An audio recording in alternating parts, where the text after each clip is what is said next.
సాయంకాల సమయంలో సంధ్యాదీపారాధనలో వచ్చును తల్లి మహాలక్ష్మి, వచ్చును తల్లి వరలక్ష్మి.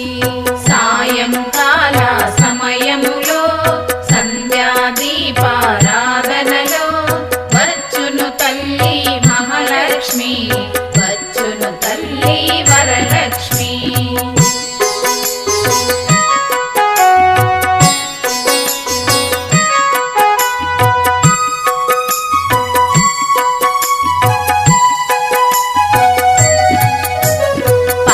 సముద్రుని పుత్రికలా పరందాముని ప్రాణసఖి